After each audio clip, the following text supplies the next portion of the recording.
Bismillahirrahmanirrahim. Assalamualaikum warahmatullahi wabarakatuh. Halo semua, perkenalkan nama saya Aji Kitaptama Briliansyah Putra. Saya mahasiswa program studi D4, Sarjana Terapan Sistem Informasi Kota Cerdas, Politeknik Negeri Banjarmasin dengan NIM C050424022. Pada video kali ini, saya akan mempresentasikan laporan ujian akhir semester punya saya, yaitu mata kuliah Data Mining dengan berjudul Klasifikasi Penyakit Diabetes Menggunakan Metode Gaussian Net Bayes. Oke, langsung saja kita mulai.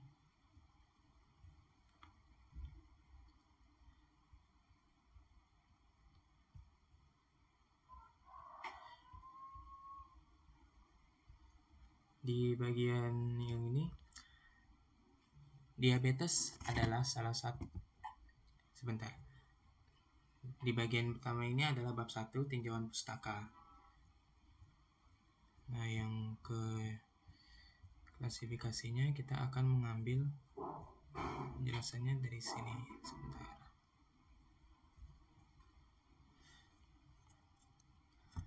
Kita langsung saja latar belakang dan tujuannya. Apa itu diabetes? Diabetes adalah salah satu penyakit kronis yang menjadi masalah kesehatan global di seluruh dunia. Diabetes seharusnya bisa dideteksi sedini mungkin, dan itu sangat penting karena inilah salah satu area di mana dalam laporan kali ini, yaitu di mana dalam matkul data mining ini bisa memberikan kontribusi nyata terkait klasifikasi penyakit diabetes ini,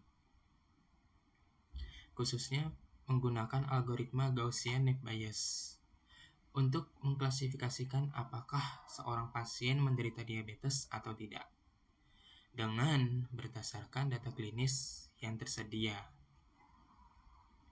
Dataset yang digunakan adalah PIMA Indian Diabetes Database, dataset benchmark yang dikembangkan oleh National Institute of Diabetes dan Amerika Serikat, tersedia secara publik di Kaggle dan UC Repository. Data ini berisi data medis dari 768 wanita keturunan PIMA Indian dengan atribut 8 prediktor seperti kadar glukosa, tekanan darah,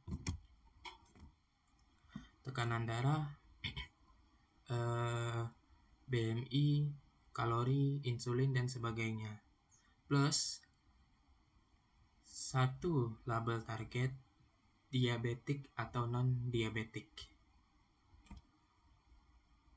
Nah, ini di bagian klasifikasinya.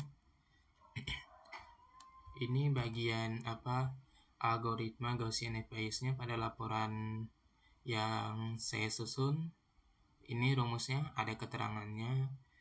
Probabilitas nilai fitur X diberikan kelas C, terus nilai fitur ke I, lalu nilai rata-rata min fitur X, XI pada kelas Y, selanjutnya nilai varians fitur XI pada kelas Y, selanjutnya konstanta Pi-nya 3,14, sekian, terus yang terakhir Eluer atau bilangan Eluer basis fungsional eksponensial. Nah, ini adalah rumus teorema Bayes yang menjadi landasan algoritma ini. Isi X-nya probabilitas pure,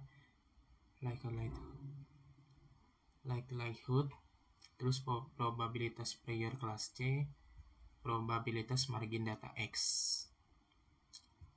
Terus yang ini di mana ini adalah probabilitas posterior kelas C yang diberikan fitur X adalah likelihood adalah probabilitas pure, dan probabilitas marginal dengan probabilitas posterior tertinggi dipilih sebagai hasil prediksi akhir. Nah, ada beberapa keunggulan Gaussian Net Bayes ini, antara lain yang satu, sangat efisien secara komputasi, yang kedua, membutuhkan jumlah data latihan sedikit untuk mengestimasi parameternya, Yang ketiga, sangat mudah diimplementasikan. Yang keempat, terbukti efektif untuk dataset medis dengan fitur numerik. Serta algoritma ini dipilih dalam penelitian karena fitur dataset Pima Indian Diabetes bersifat numerik kontinu, sehingga asumsi distribusi Gaussian sangat relevan untuk diterapkan. Di sini saya menggunakan tambahan untuk Gaussian FBS ini menggunakan IQR atau Interquartile Range Outlier Removal. Kenapa pakai ini? Karena pakai IQR ini sebelum pakai IQR ini saya sudah menyusun datanya dan tingkat akurasinya 70%, 70,13%. Tetapi setelah menggunakan IQR ini naik menjadi 73,80% kalau tidak salah.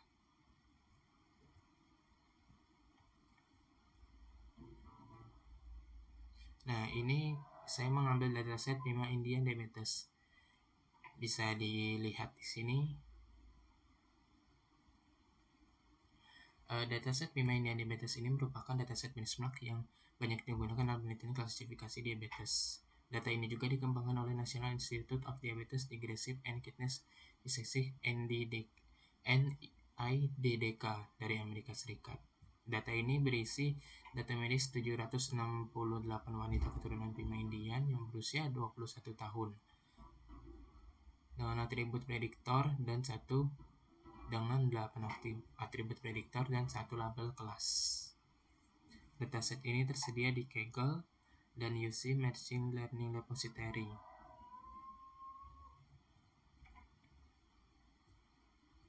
Oke, langsung saja kita langsung ke bab 2-nya.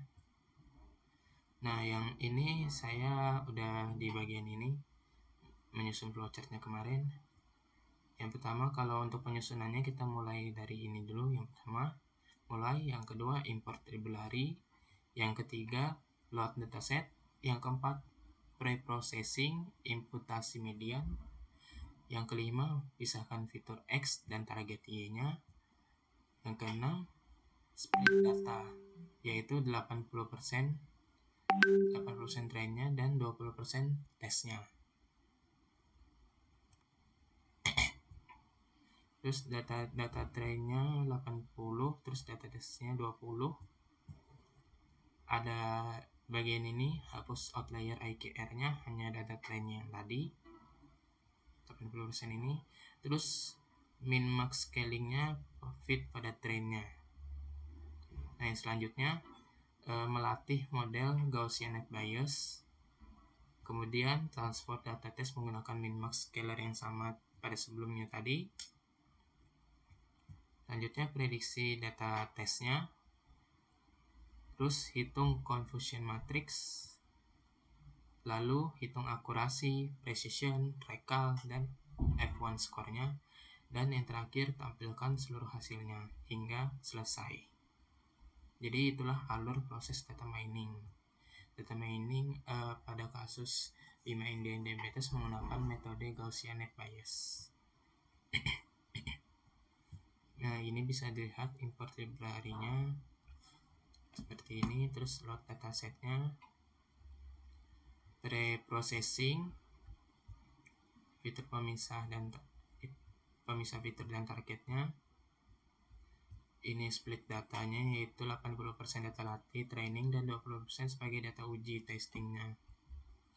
Terus penghapusan IQR, normalisasi min-max scalingnya. Ini ada rumusnya juga, dan ini ada keterangannya juga.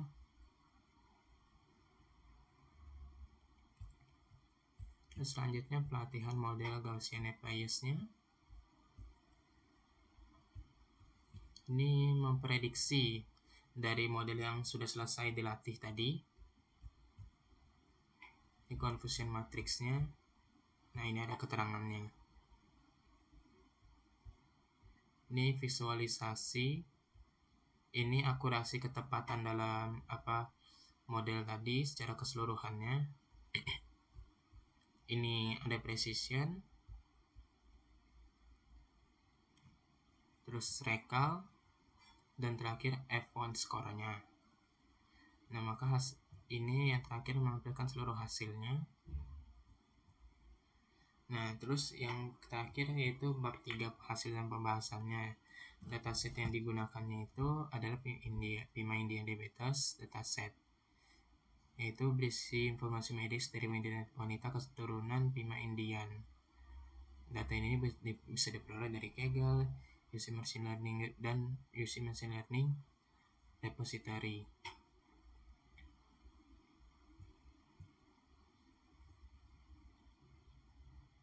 Ini bagian shortcut di F-nya, di F-hit-nya. Bisa dilihat pregnancy, glycemic, blood pressure, skin tick, insulin, dan BMI-nya. Terus diabetes pregain function-nya yaitu 0,627 dengan umur 50 dan outcome-nya 1. Nah, ini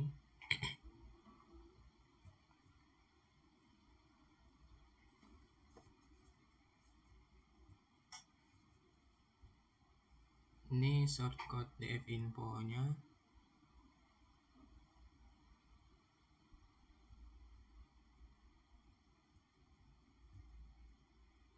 Ini shortcode DF Shift, outputnya 768,9. Terus deskripsi atribut datasetnya. Yang pertama ada pregnancies, yaitu jumlah kehamilan yang pernah dialami. Yang kedua glukos, yaitu konsentrasi glukosa plasmanya. Yang ketiga blood pressure atau tekanan darah diastolik dalam milimeter atau Hg lah. Terus selanjutnya skin ticks, ketebalan lipatan kulit trisepnya. Yang kelima kadar insulinnya, serum 2 jam. Yang selanjutnya BMI, terus diabetes predict function, selanjutnya umur, dan terakhir outcome. Nah, ini variabel targetnya. Pasien tidak menderita diabetesnya dengan nilai 0, non-diabetik. Terus yang selanjutnya pasien menderita diabetes atau diabetik dengan nilai 1. Nah, ini pre-processingnya, tahapannya melakukan missing value, imputasi missing value-nya, pemisah fitur dan targetnya, terus pembagian data dan data latih dan data ujinya. Data latihnya 80% dan data ujinya 20% menggunakan metode train test split. Ini penghapusan outlier-nya, hasil analisis IKR pada data latihnya,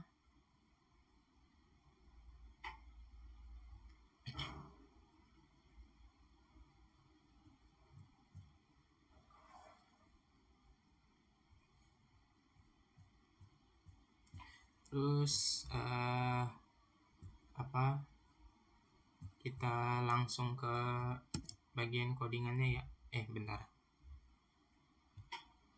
Nah, ini bagian codingannya.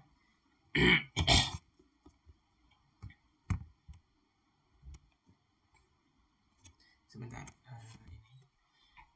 Nah, yang pertama ini kita melakukannya ini sebentar. Ada import library-nya, sudah saya run. Import library pandas dan sebagainya ini. Pengaturan tampilannya di schema columns-nya. Terus library berhasil diimport. Terus yang kedua memuat datasetnya. Datasetnya itu bisa di Kaggle dan UCML repository. Di sini 768 data. Nah, ini dia. Nah, ini data yang tampil cuma sekitar 4 atau 5 lah. BMI-nya, terus ini umurnya, outcome-nya. Berarti kalau misalkan outcome-nya, kalau misalkannya kayak yang tadi itu kan ada keterangannya kalau misalkannya dia non diabetik maka 0. Tapi kalau dia diabetik atau dia diabetes maka outcome-nya 1. Bisa dilihat ini umur 50 tahun dia dinyatakan positif diabetes. Sedangkan umur yang 31 tahun dinyatakan negatif diabetes. Terus yang umur 32 tahun dinyatakan positif diabetes. Lalu yang 21 tahun dinyatakan negatif. Dan terakhir umur 33 tahun ini dinyatakan positif diabetes. Nah, terus ini selanjutnya ini eksplorasi datanya atau EDA. Ini non kolomnya dan sebagainya. Ini call-nya pregnancy-nya 768.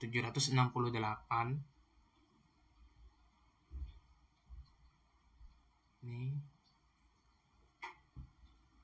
ada min dan max-nya.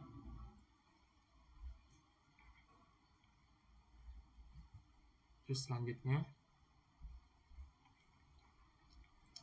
distribusi kelas label. Kelas label ini seperti ini di codingannya. Terus outputnya distribusi kelas outcome-nya seperti ini. Nah, ini ada distribusi kelas outcome-nya itu dengan non-diabetiknya 0, diabetiknya 1. Tapi dengan di sini dinyatakan kelas 0 dan diabetiknya ini sekitar 500 data dan kelas 1 diabetik sebanyak 268 data. Jadi proporsi kelasnya lebih banyak yang non-diabetiknya sekitar 65,1% dan diabetiknya sekitar 34,9%.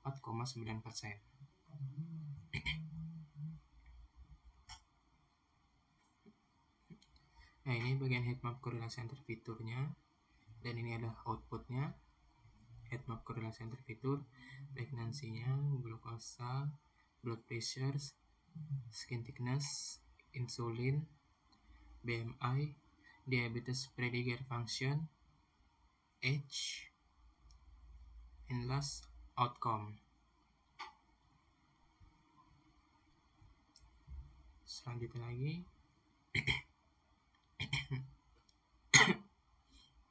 distribusi setiap fitur berdasarkan kelasnya. Ada fiturnya seperti yang tadi itu, yang ini mulai dari glukos sampai outcome-nya. Nah, ini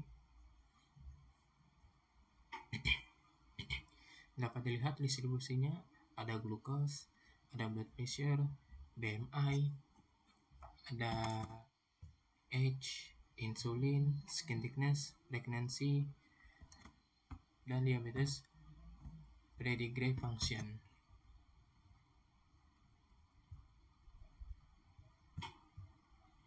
Nah, ini bagian pre-processingnya. Beberapa fitur seperti glukos, blood pressure, skin text, insulin, dan BMI memiliki nilai 0. Secara medis tidak mungkin terjadi. Nilai-nilai tersebut dianggap sebagai missing value dan akan diganti dengan nilai median dari masing-masing fitur. Dan setelah diimputasi dilakukan normalisasi min-maxnya scaling secara scaling agar semua fitur berada pada rentang 0 dan 1. Jadi ini sudah dicek 0 dan 1 fitur yang tidak boleh bernilai 0-nya. Jumlah nilai 0-nya yang sebelum diimputasi ini adalah outputnya. Glukosnya 5, blood pressure-nya 35, skin text-nya 227, insulinnya 374, BMI-nya 11. Dan ini persennya bisa dilihat di samping ini. Nah, terus ini selanjutnya imputasi ganti nilai 0 dengan mediannya. Dan ini adalah codingannya, source code-nya maksudnya.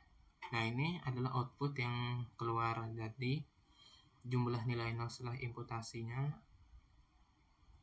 Memang rata-rata 0 semua karena yang tadi itu memiliki nilai 0 di bagian processing pada fiturnya ini. Sudah dijelaskan sebelumnya.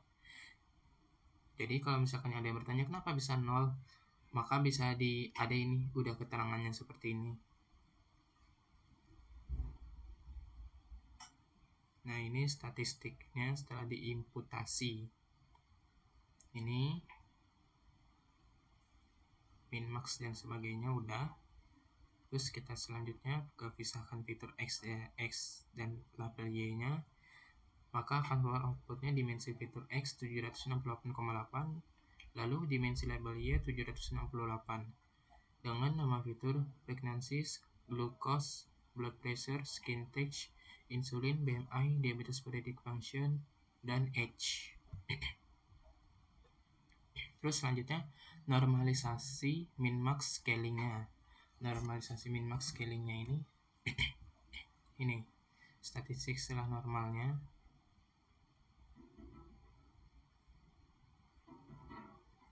Mohon maaf, sebelumnya nggak bisa menjelaskan panjang lebar karena lagi kurang enak badan juga.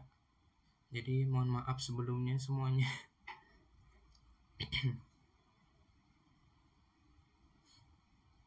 Nah, terus yang selanjutnya pembagian data train test bed-nya. Ini 80% data latih dan 20% data ujinya dengan random state-nya 42. Maka ini train X, train dan sebagainya, outputnya total datanya 768, data latihnya 80%, 614, data ujinya 20%, 154, distribusi data latihnya yaitu outcome-nya yang 0 atau negatif sebesar 400 dan yang positif atau 1 sekitar 214. Terus kelas data ujinya, outcome-nya yang negatif 100, terus yang positifnya 54. Terus kita selanjutnya ke pemodelan net bias-nya. Ini bisa dilihat.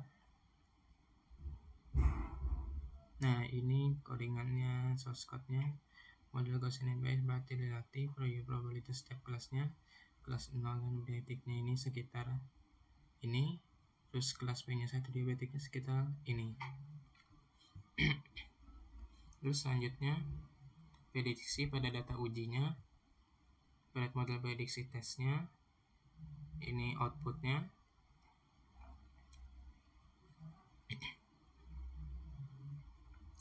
Mengeluarkan status salah benar dan sebagainya. Terus evaluasi model, ini source code-nya, akurasinya ini, hasil evaluasi modelnya itu akurasinya 70,13%, presisinya 56,67, terus rekalnya 62,96, lalu F1 skornya 59,65. Ini bisa lihat.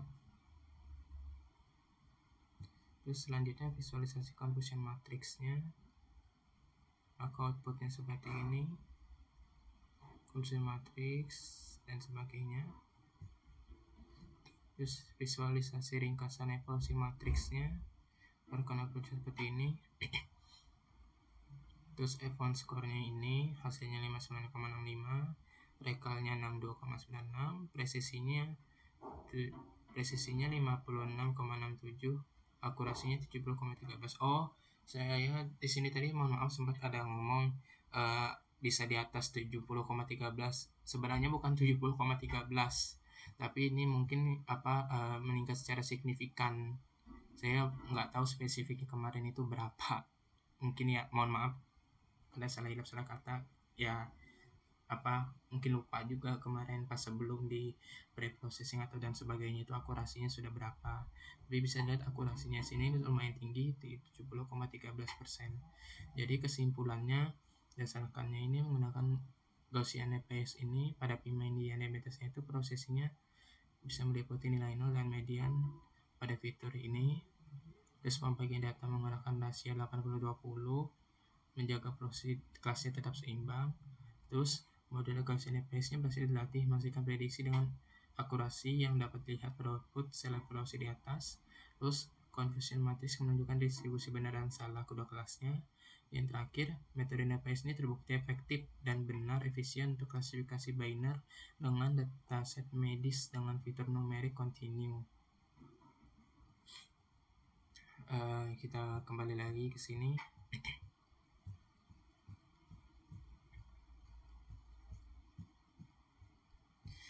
Ini kesimpulannya berdasarkan hasil penelitian yang telah dilakukan terhadap dataset pemilihan diabetes ini menggunakan metode Gaussian net bias ini dan penghapusan outlier IKR, dapat disimpulkan bahwa algoritma Gaussian net bias ini berhasil ditetapkan untuk melakukan klasifikasi penyakit diabetes berdasarkan karakteristik klinis pasien seperti kadar glukosa, tekanan darah, BMI, kadar insulin, ketebalan kulit, fungsi silsilah diabetes, usia, dan jumlah kehamilannya.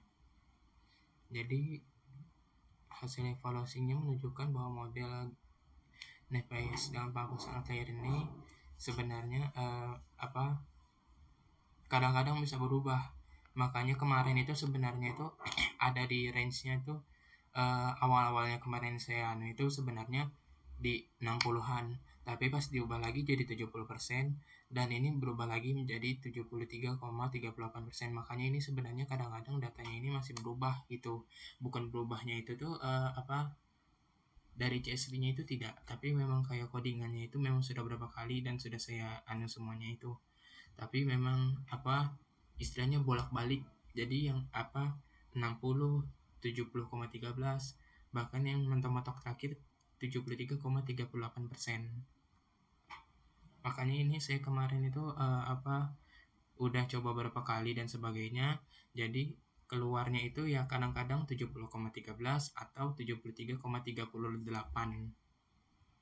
Nah ini 73,38. Jadi ini istilahnya sebenarnya bolak-balik, dan 60% kemarin itu sebenarnya cuma satu kali aja. Tapi pas udah saya coba lagi tiba-tiba langsung 70,13 lalu 73,38, nanti bisa pulang balik lagi kembali lagi menjadi 70,13 dan sebagainya. Oke, ini daftar pustakanya sudah. Mohon maaf apabila ada kekurangan dan penyampaian kata-kata atau ucapan. Mohon maaf, saya mohon hilaf, mohon maaf. Karena saya juga masih belajar juga dan tidak bisa memaksimalkan presentasi kali ini dengan maksimal karena sedang kurang enak badan juga. Jadi saya tutup presentasi ini dengan wabillahi taufiq wal hidayah. Wassalamualaikum warahmatullahi wabarakatuh.